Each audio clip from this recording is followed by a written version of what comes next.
Sometimes, the people we call a burden are the very ones holding our lives together silently, selflessly.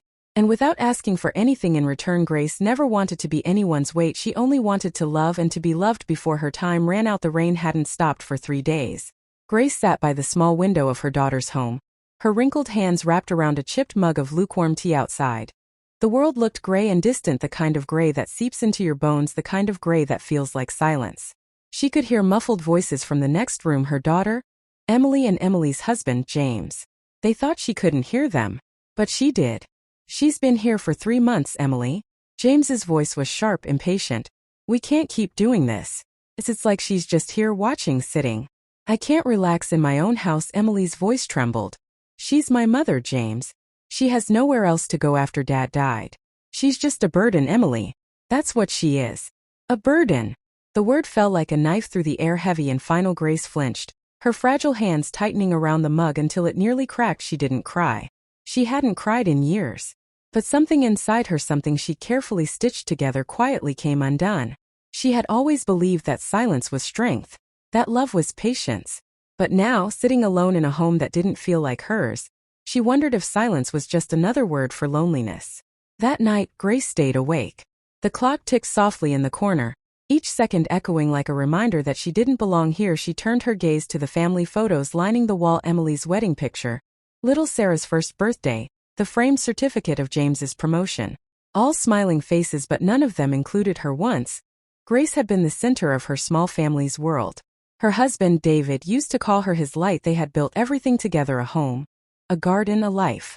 And when he passed away from cancer, Grace sold everything to pay for his treatment, refusing to let their daughter bear the weight. That's why she was here now, with nothing but a suitcase, a fading body, and a heart that still beat for her family. Morning came quietly. Grace prepared breakfast like she used to, soft scrambled eggs, toast, and tea. James didn't look up from his phone as he ate. Emily smiled, but it was the kind of smile that hides worry. Little Sarah, their 6-year-old daughter, was the only one who beamed brightly. "Grandma, can you come to my school play tomorrow?" she asked, swinging her legs. Grace's eyes softened. "Of course, my darling. I wouldn't miss it for the world." James frowned slightly. "Let's see if she's feeling up to it," he muttered. Grace's heart sank, but she didn't respond. She simply smiled at Sarah and changed the topic. Later that day, when Emily went to work and Sarah was at school, Grace stayed behind to tidy the house. She didn't have the strength she used to. Every step up the stairs felt like climbing a mountain, but she still folded laundry, dusted shelves, and even cleaned James's study. There on his desk, she saw a letter half buried under a pile of bills. The top line read, "Notice of foreclosure." Grace froze. She scanned the page, her eyes widening. They were behind on their mortgage.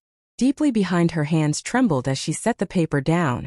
So that's why James had been so tense lately. He wasn't just angry at her, he was drowning. Still, the word burden echoed in her head. Heavy and unshakable, she whispered to the empty room, "I never wanted to be a burden. James the first just wanted to be a mother."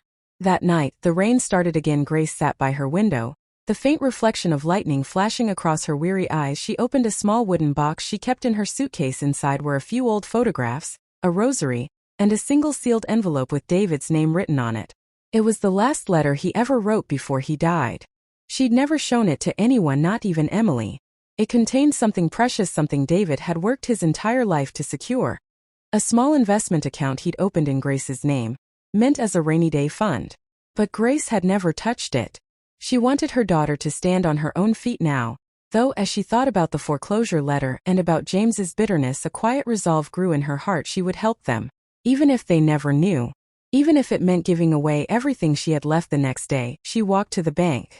Her legs ached, her breath came short, but she smiled politely at the teller. The woman helped her withdraw what she needed. It wasn't much, just enough to cover the missed mortgage payments and give them a chance to breathe again. Grace returned home exhausted but content. She placed the envelope with the money in Emily's purse, slipping a small note inside for when the rain feels too heavy.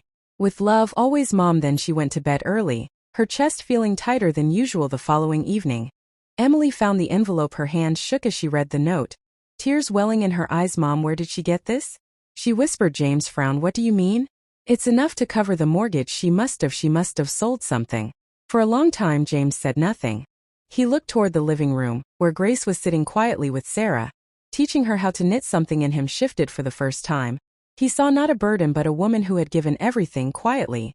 For a family that barely noticed her that night, as everyone slept, Grace woke up struggling to breathe, her heart pounded unevenly, her body trembling. She reached for her medicine but fumbled, the bottle fell. Scattering pills across the floor, she managed to whisper softly, "David, I think I'm coming home." The next morning, Emily found her unconscious. The ambulance came. The sirens echoing through the cold morning air. James stood frozen on the porch, guilt etched across his face. He remembered every word he'd said, every sigh, every look of frustration, and he realized too late that sometimes love hides behind silence. Hours later, Grace lay in the hospital bed, frail but alive. Tubes ran from her arms, machines beeped rhythmically. Emily sat by her side, tears streaking down her face. James stood by the doorway, unable to speak. When Grace opened her eyes, her voice was barely a whisper. "Don't cry, sweetheart, I'm just tired." Emily grasped her hand. "You can't leave me, Mom. Please, you can't." Grace smiled faintly. "You have a beautiful family, Emily. Be kind to each other. That's all I ever wanted." Her eyes drifted toward James, who stepped closer, ashamed. "Grace, she cut him off with a soft smile. "It's all right, James. I know you didn't mean it. Life is heavy when you're trying to carry too much." And with that, she closed her eyes again, the soft rhythm of the heart monitor filling the silence outside. The rain finally stopped. The clouds parted and sunlight spilled through the hospital window, warm, golden, and gentle. James stood there for a long time, staring at that light, realizing the truth. He had called her a burden, but she had been his blessing all along. Hospitals have a strange kind of quiet, the kind that hums beneath fluorescent lights and smells faintly of antiseptic and sadness. Grace had been in the small white-walled room for 5 days now. The doctors said she'd had a mild heart attack. She's lucky, one of them had told Emily. Another few minutes, and it could have been worse. Lucky? Emily didn't feel lucky. She felt like the world had come to a stop. Every beep of the monitor was a reminder of how close she'd come to losing her mother. Every breath Grace took was a fragile promise, a thread that could break at any moment. James hadn't been to work since that morning. He couldn't. He sat in the uncomfortable plastic chair by the hospital window, staring out at the parking lot, watching people come and go, carrying flowers, balloons, and hope. He had none of those things left. Every time he looked at Grace, he saw his own reflection, selfish, impatient, small. He remembered her sitting quietly at the table, the way she smiled when Sarah spoke, the way her hands trembled when she carried dishes to the sink. He'd noticed, but he'd chosen not to care. Now he hated himself for it. Emily came in carrying a small cup of tea. Her face was pale and exhausted, but she forced a faint smile. "You should go home, James. You haven't slept in 2 nights." He shook his head. "I can't. Not until she opens her eyes again." And he stopped, swallowing hard. "And forgives me." Emily sat beside him. "She already has, James. You heard her." "No," he whispered, eyes glistening. "She said the words, but I saw it in her eyes, the pain I caused her." "You can't take that back." With an apology. That evening, while Emily went to fetch Sarah from school, James stayed with Grace. The room was dim, the sun dipping below the horizon. A nurse came in, adjusted the 4, and left. Grace's breathing was steady now, soft but even. James stood up and walked closer to her bed. He looked at her hand, frail, veins tracing like delicate rivers beneath thin skin, and gently took it in his own. "Grace," he said quietly, "I don't deserve your kindness. I treated you like you were in my way, when you were the one holding us together." He paused, his voice trembling. "You saved our home. Grace, you saved me from drowning, and I didn't even see it. I called you a burden." His words broke into a whisper. "But you're the reason we still have a home to go back to." A tear rolled down his cheek and fell onto her hand. For a moment, he thought she stirred.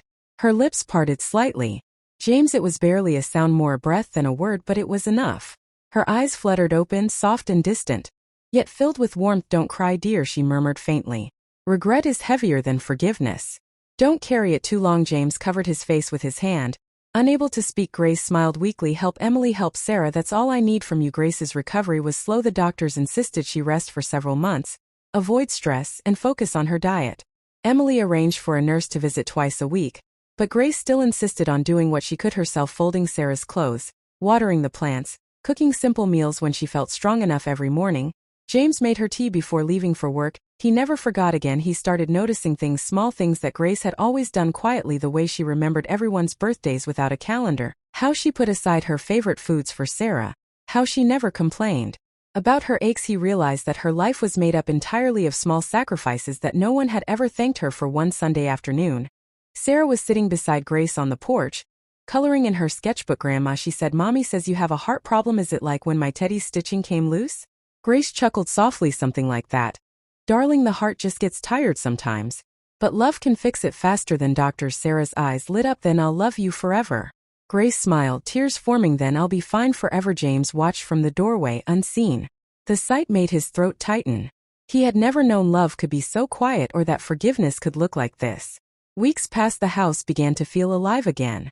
Grace moved slowly, but she had regained some color in her cheeks. Emily worked fewer hours to be home more, and James, though still carrying guilt, had changed. He started coming home early, cooking dinner sometimes, even sitting with Grace to listen to her stories. They talked about David, her late husband, and how proud he'd be of their family. Grace spoke with a faraway look in her eyes. David used to say life is a circle, what you give always comes back to you, sometimes later, sometimes in ways you don't expect. James nodded. I think I'm beginning to understand that now, but life, as Grace knew too well, never moves in straight lines. One morning a letter arrived addressed to James. He opened it at the kitchen table while Grace and Emily prepared breakfast. His eyes widened. It's from the company, he said slowly. There's been an accident at the construction site they're investigating. I have to go. Emily frowned. Is everything all right?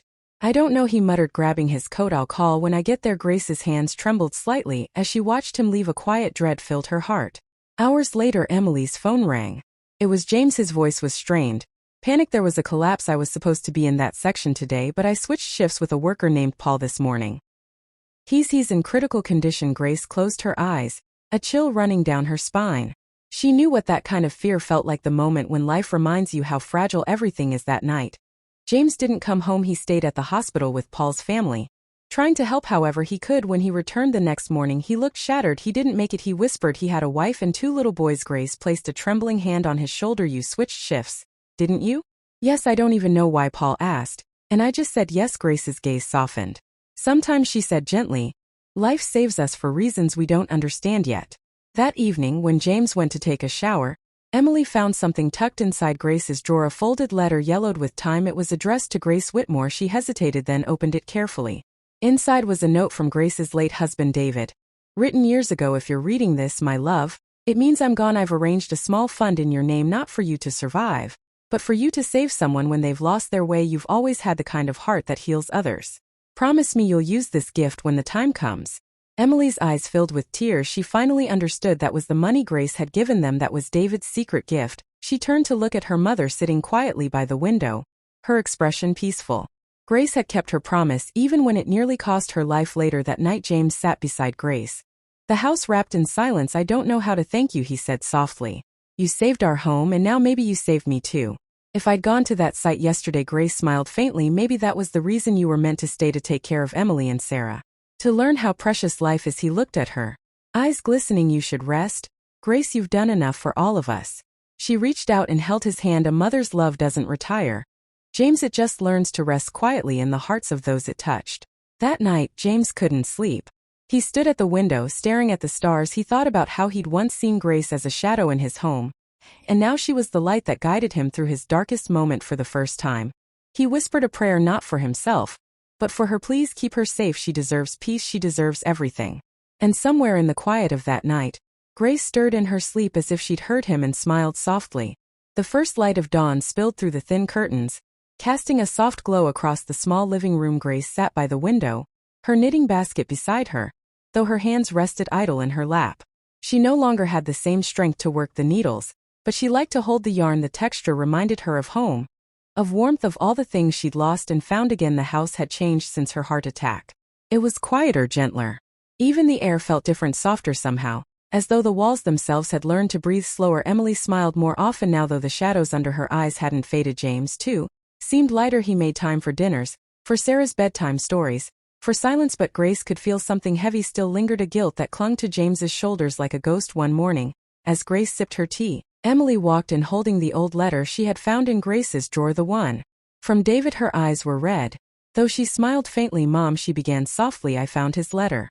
Dad's letter? Grace froze. Her fingers tightened around the teacup. I didn't mean to go through your things, Emily continued quickly, but I had to know. I had to understand where that money came from. Grace's gaze softened, though tears shimmered at the corners of her eyes.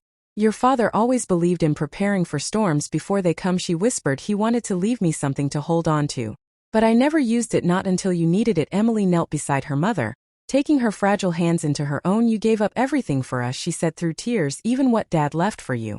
Grace smiled faintly. A mother never gives up, she just gives. That afternoon, James came home early. His face was pale, his expression unreadable.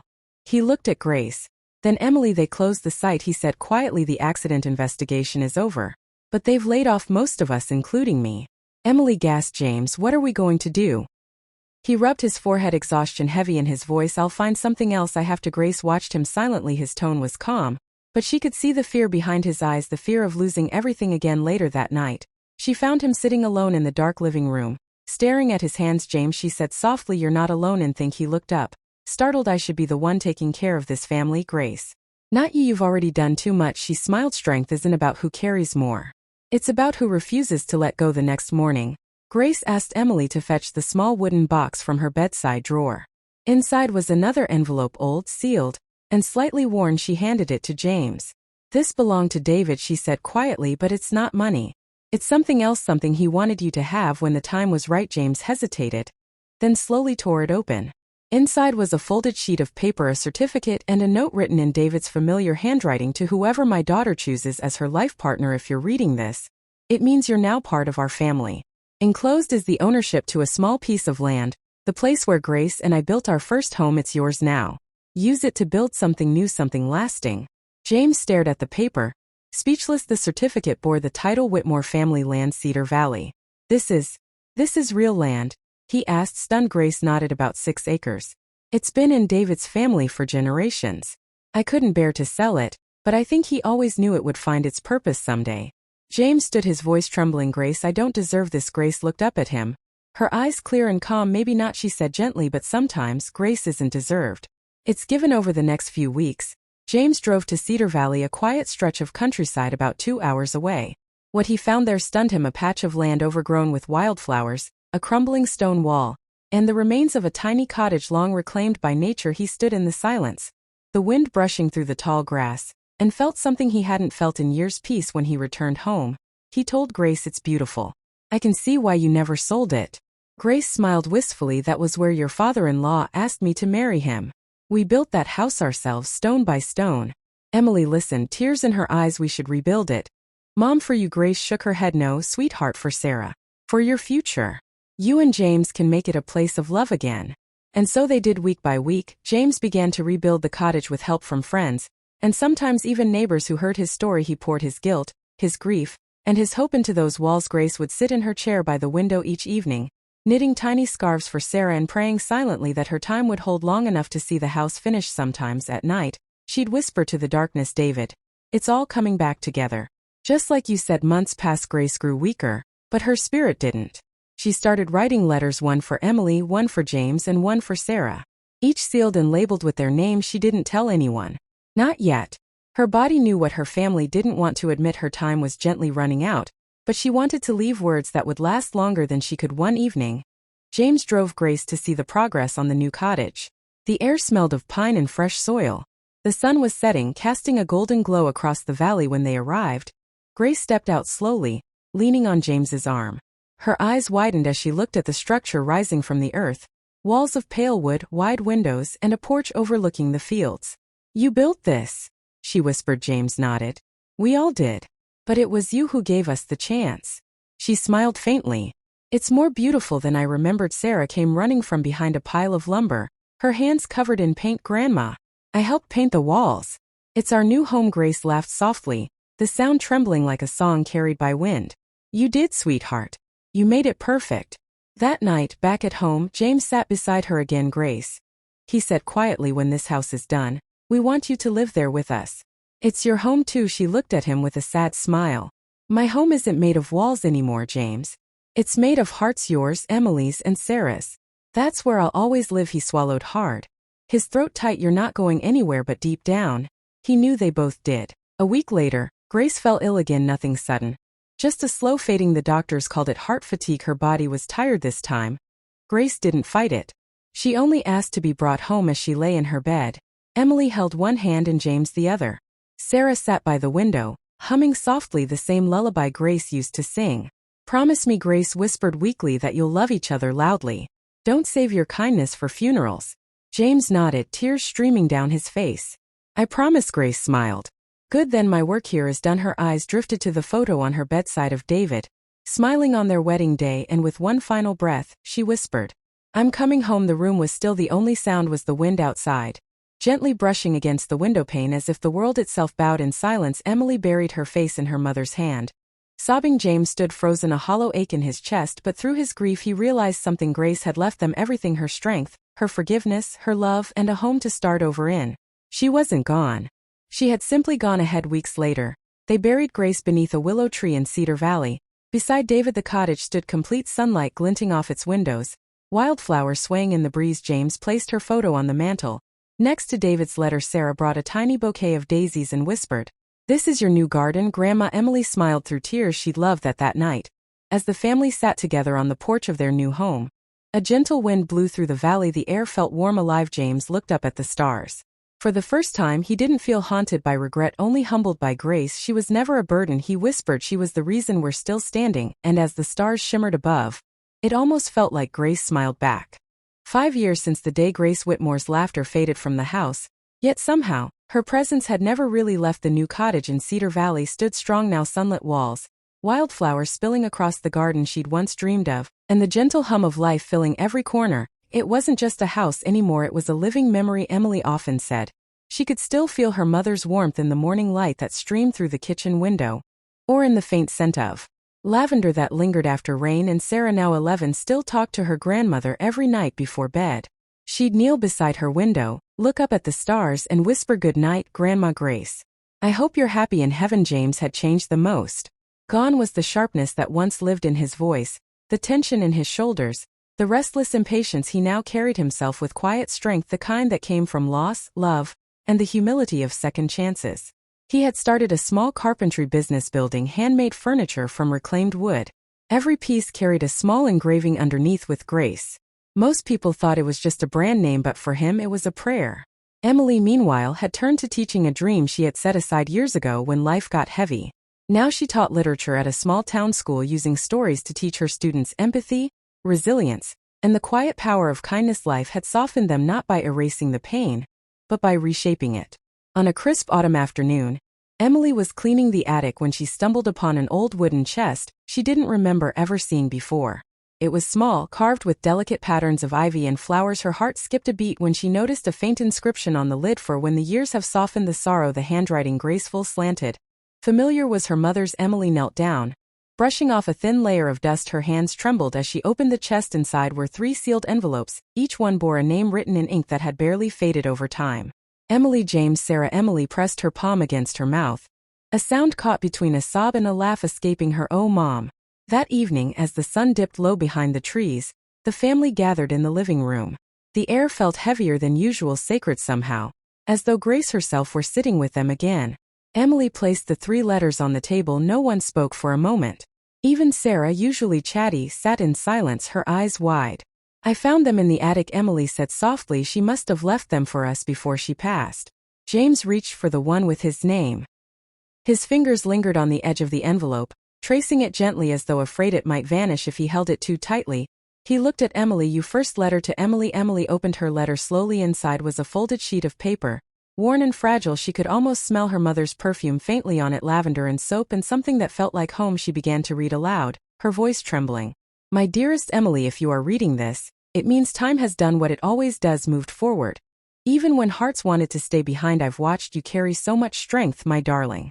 Even when you thought you were weak, you were holding everyone together just as I once did. But promise me this: don't lose yourself in taking care of others.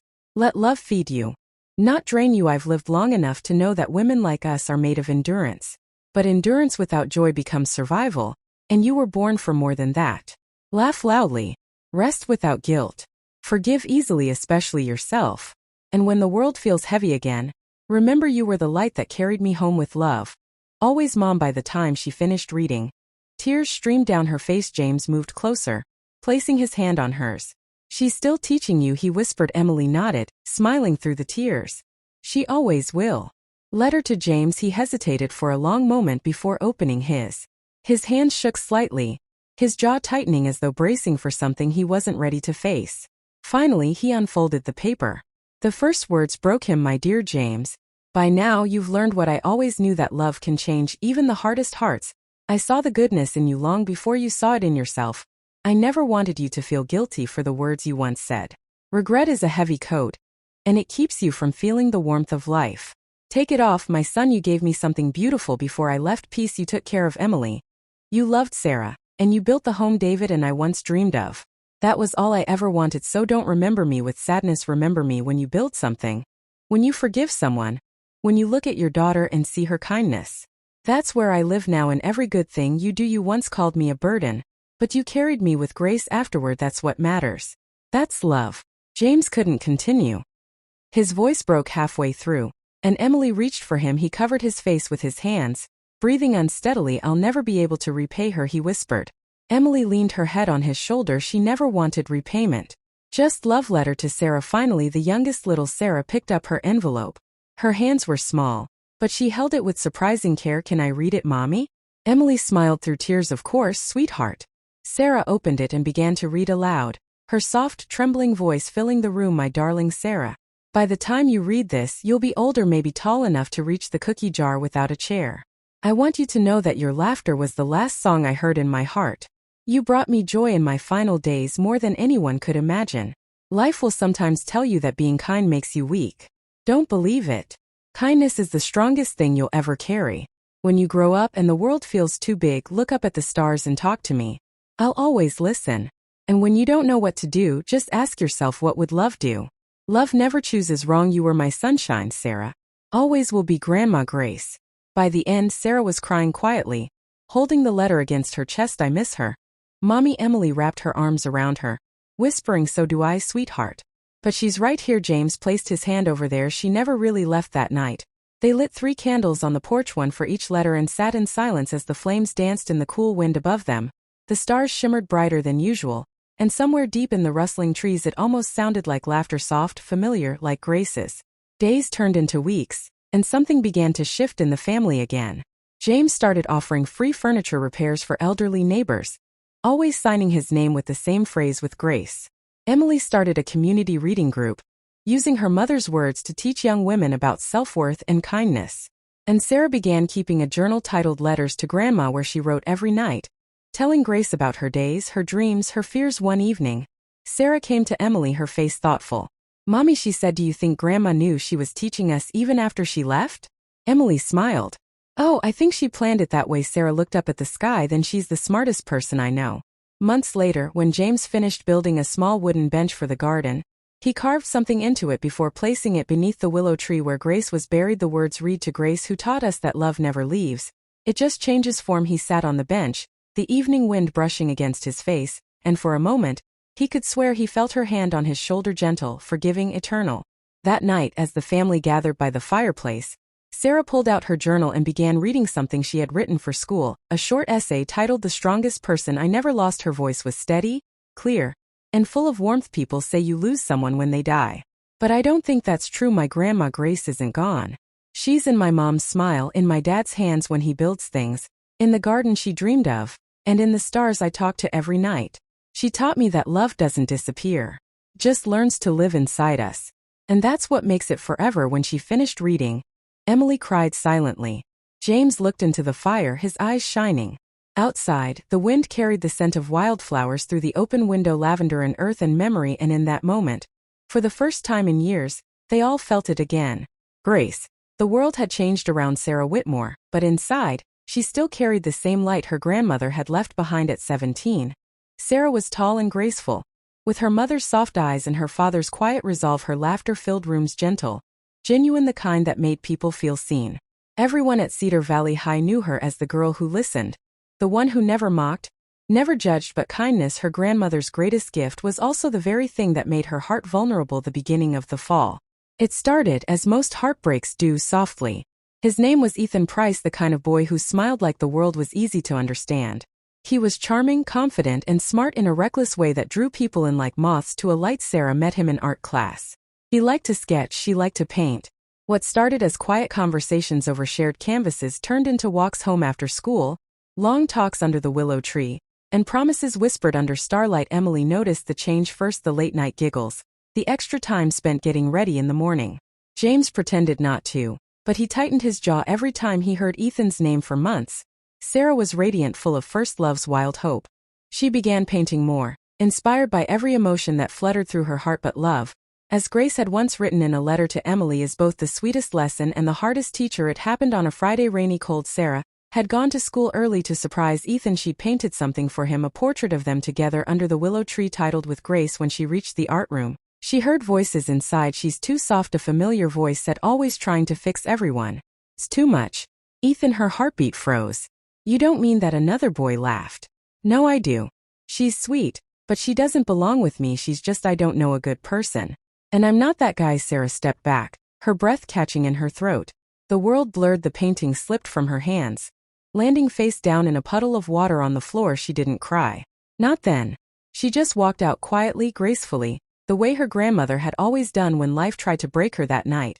She sat in her room staring at the stars. Grandma, she whispered, her voice trembling, you said kindness is strength, but why does it hurt so much? She closed her eyes and imagined Grace's voice, soft, steady, the way she remembered from bedtime stories, because love asks you to stay open. Even when the world tries to close you. The words weren't real, but they felt real, rising from somewhere deep inside her heart. The breaking point. Over the next few weeks, Sarah changed. The laughter faded first, then the sparkle in her eyes. She stopped painting, stopped sitting under the willow tree, stopped writing letters in her journal. Emily tried to reach her sweetheart. You can talk to me, but Sarah would just shake her head. I'm fine, Mom. James noticed the way she flinched at small kindnesses, how she said thank you too quickly, how she avoided looking at herself in mirrors. One evening, he found her sitting by the half-finished bench in the garden, the one he and Emily had built years ago with Grace's carving. You know, James said softly, your grandmother once told me something when I thought I'd ruined everything. Sarah didn't look up. What? She said. Love doesn't fail when it ends. It fails when it hardens your heart. Sarah frowned, her voice breaking. But how can I not harden it when it hurts this much? James sat beside her, staring at the sunset. You remember the fire that took our old house? She nodded slowly. We thought we'd lost everything, he continued, but the truth is, that fire gave us this place, this peace. Sometimes things have to burn before they make space for something new. Sarah looked down at her hands, silent tears slipping through her fingers. So, what do I do now? He smiled faintly. You live with Grace the same way she taught us to. That night, Sarah went up to the attic, the same attic where Emily had found the letters years before. She sat on the floor surrounded by boxes of old memories, and found her grandmother's Bible. Tucked inside was a folded note in Grace's handwriting, small and delicate, almost hidden. To my sunshine, for when the world feels too heavy. Sarah's breath caught. She unfolded it carefully. Sweetheart, life will sometimes make you question if being gentle is enough. You'll meet people who mistake your kindness for weakness. Don't let them change who you are. Love will break you sometimes, but only so it can teach you how deep your heart really is. You are not too much. You are not too soft. You are everything the world forgets it needs. With Grace, tears blurred her vision, but for the first time in weeks she smiled. The turning point. The next morning, Sarah returned to the art room. The painting she had made for Ethan was still there, warped, smudged, ruined. She picked it up, looked at the broken colors and whispered, it's okay. Then she started a new canvas. This one wasn't about Ethan. It was about Grace sitting under the willow tree, surrounded by wildflowers, her face soft with light. The title she painted across the bottom, Love Never Leaves. It took her weeks to finish, but when she did, her art teacher entered it into the regional youth art showcase. And when the day of the exhibition arrived, Sarah stood in front of her painting, her heart calm and full. Behind her, she heard a familiar voice, Ethan. Sarah, I saw your painting. It's beautiful. She turned slowly, meeting his eyes. There was no anger there. No bitterness, just peace. Thank you, she said simply. It's not about you. He blinked, speechless. Sarah smiled softly and walked away, her steps light. Her heart finally unburdened. The legacy lives. On that evening, Emily and James stood with her at the exhibition, both proud and teary-eyed. She'd be so proud of you, Emily whispered. Sarah nodded. She is. I can feel her. And just as she said it, a breeze swept through the open doors of the hall, fluttering the ribbons and flowers on display. The scent of lavender filled the air. Emily smiled. She's here. Later that night, Sarah sat by the window, writing in her journal again. Dear Grandma, you were right. Love hurts sometimes, but it also heals. Today, I realize kindness isn't weakness. It's choosing to stay soft in a world that teaches us to be hard. You didn't just save Dad's life, you saved all of us. In ways we're still discovering. I'll keep living with Grace always. She closed the journal and looked up at the stars. And for just a moment, she swore she saw one star flicker a little brighter, like a wink from heaven. The morning sun filtered through the curtains of Sarah's small apartment, casting golden lines across the canvas she'd left unfinished the night before. It had been 6 years since she graduated high school, and life had shifted in quiet, steady ways. She had gone to art school, taught part-time to children, and now worked at a community center in Cedar Valley, the same town where her grandmother's garden still bloomed. Even after all these years, her walls were covered with paintings not just her own, but works by her students. Some were messy, others surprisingly profound. Every single one of them carried a touch of raw emotion, honesty over perfection, feeling over form. Sarah believed that was what art really was, love in motion. Her mornings were simple: coffee, a journal entry, and a whispered good morning toward the framed photograph of her grandmother on the shelf. Big day today, Grandma, she said softly. New workshop starts. Wish me luck, she smiled, and for a fleeting moment, she thought she caught the faintest trace of lavender in the air. The new beginning. The community center was small but full of life. Children ran through the halls, the elderly shared tea in the garden, and local artists used the walls to display their stories. Sarah had started a free art program for children from struggling families. She called it the Grace Project because art, she told them during the first session, isn't just about colors.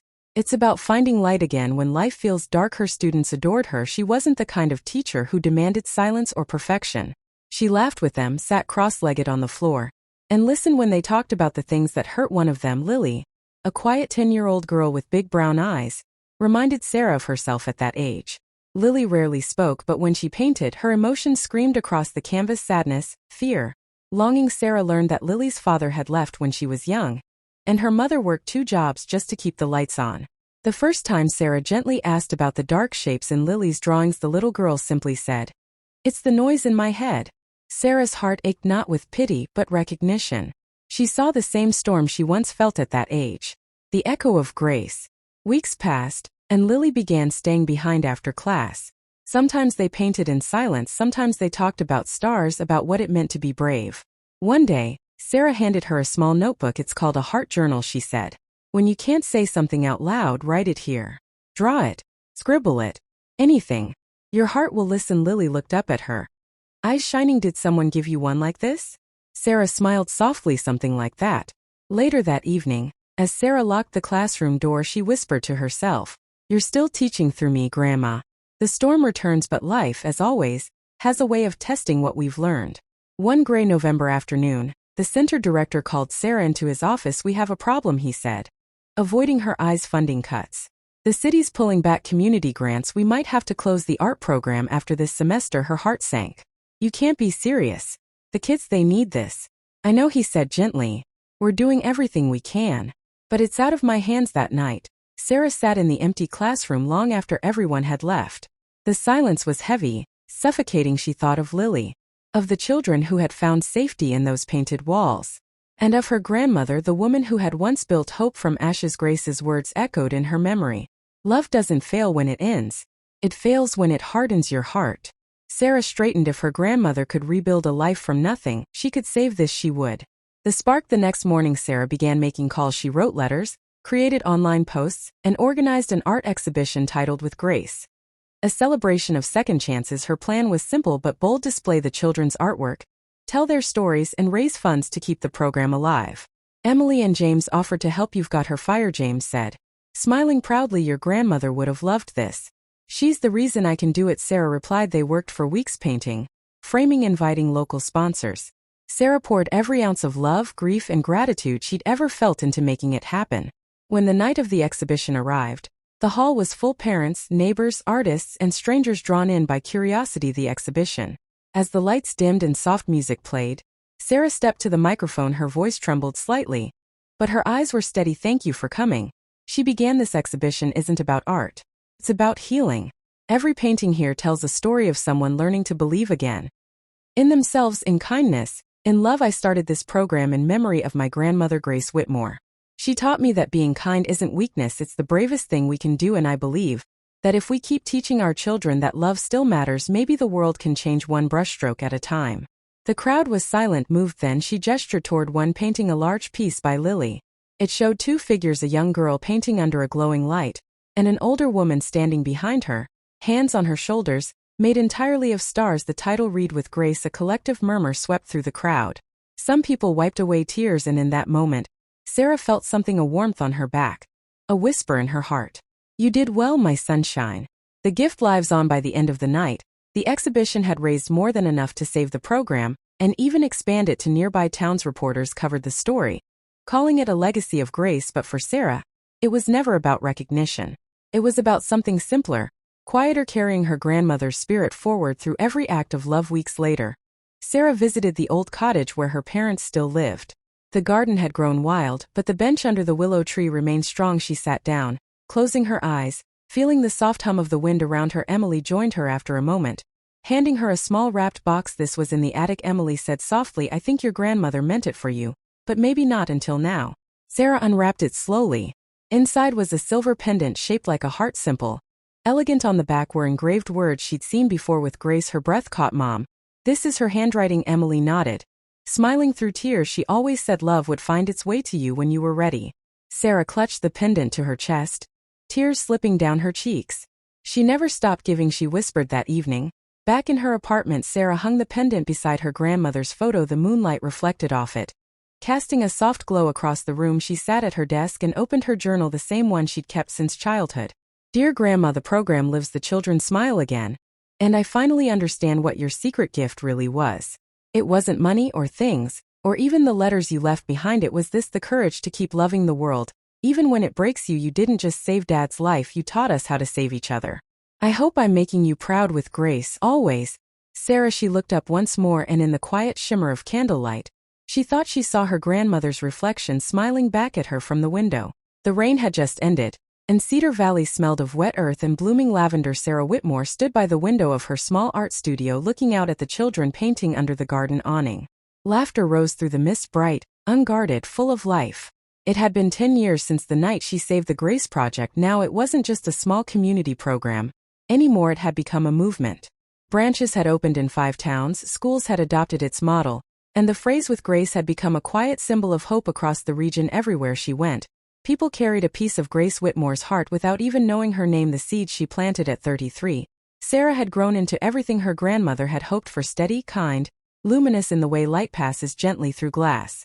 Her apartment was still simple. Walls lined with children's art, a few framed photos of her parents, and one of Grace smiling, her eyes full of mischief and love. Sarah never married. Not because she didn't believe in love, but because her life was already filled with it in so many forms: the children she taught, the families she helped, the strangers who became friends. Sometimes she wondered what her grandmother would say if she saw it all. "I think," she'd whisper to the picture frame, "you tell me this is what you meant, that love is meant to keep moving." And somewhere in the wind outside, she could almost hear the familiar laugh she'd missed her whole life. The stranger in the garden. One late afternoon, as the sky began to bruise into sunset, Sarah was tidying the studio when she saw someone sitting alone on the garden bench beneath the willow tree, the same bench her father had carved decades ago. It was a man mid-40s, wearing a wrinkled shirt and the expression of someone who had forgotten what it meant to breathe freely. She stepped outside quietly. "Are you okay?" He looked up, startled. "Sorry, I didn't mean to trespass. I saw the sign about the art center. I didn't know where else to go." Sarah smiled softly. "You're not trespassing. What's your name?" "Daniel." His voice cracked slightly. "My wife passed away 3 months ago. I don't know how to explain it. I thought maybe, painting might help." Something inside her shifted, the memory of another broken man, who once called her grandmother a burden. "Come in," she said gently. "You're in the right place." Healing through hands. Over the next weeks, Daniel began attending classes. He was clumsy with a brush, unsure of color, but his effort was raw and honest. He rarely spoke, but when he did, it was about small memories: how his wife laughed, the songs she sang while cooking, the silence she left behind. Sarah never interrupted, she just listened. One day, after class, Daniel lingered behind. "You remind me of someone," he said quietly. "Oh, someone who understood pain and didn't run from it." Sarah smiled, looking at the light falling through the window. "My grandmother taught me that." "Is she still around?" "Always," she whispered. "Just not where I can see her." Daniel nodded slowly. I used to think grief was about holding on. But maybe it's about carrying forward." Sarah's heart swelled. Exactly the letter that waited that night. After everyone left, Sarah returned home exhausted but peaceful. Emily had called earlier, her voice now slower, softer with age, asking her to visit that weekend. When Sarah arrived at the old cottage 2 days later, the garden was still alive, wild and free. James was out pruning roses, and Emily met her at the door with a warm hug. "You've been working too much," Emily said, pouring tea. "Comes with the job." Sarah smiled. "There's something you should see," Emily said, her eyes glimmering. "Your father found it last week, hidden behind the old dresser in your grandmother's room." She handed her a small yellowed envelope. On the front, in faded ink, was written, "For my sunshine, for the day she becomes the light." Sarah froze. Her hands trembled as she opened it. Inside was a final letter, Grace's final words, my dearest Sarah. If this letter has found you, it means you've grown into the woman I always knew you'd be, the kind of woman who turns hurt into healing and love into legacy. I've watched over you in the rustle of leaves, in the laughter of children, in every act of kindness you've offered the world. You carry my name not by blood, but by spirit. There is something I never told anyone, my real secret gift. It wasn't the money I left hidden in the bank, or the house I restored before I died. Those were small things. The true gift was understanding this. When you love someone selflessly, that love never dies. It becomes a force. It lives in others, moves through time, and heals people you'll never meet. You, my sunshine, are that living proof. One day you'll pass this gift on without even realizing it, and when that day comes, know that you've completed the circle with all my love. Grandma Grace. Tears fell silently onto the page. Sarah pressed the letter to her chest, her heart trembling with gratitude and longing. You were right, she whispered. You always were. The circle completes. Weeks later, the Grace Project held its 10th year anniversary celebration.